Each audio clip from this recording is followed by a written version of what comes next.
Hi, I'm Emma, Nutracheck's nutritionist. From our latest survey, it seems that a lot of members have someone else in their family using Nutracheck too, which is great. If that's you, this meal sharing feature will make logging dinner so much easier. Or perhaps you have a friend who's a member, where you can now share your favourite recipes with each other for extra mealtime inspiration. Here's what to do. Open the app and go to My Meals. Select the meal or recipe you want to share.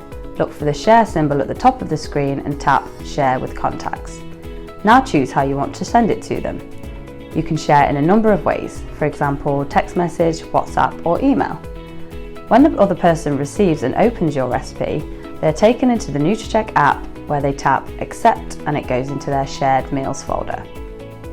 When you accept a recipe from someone, you can copy and save it in a meal occasion folder or edit it to add your own personal ingredient twist. It's super easy to add a recipe you received to your diary. Just go into it, tap the meal occasion, and it's there. And one last thing, if you have an amazing recipe you think everyone ought to try, why not share it in the forum? Just select your meal, tap the share symbol, then share in forum. Let's get sharing!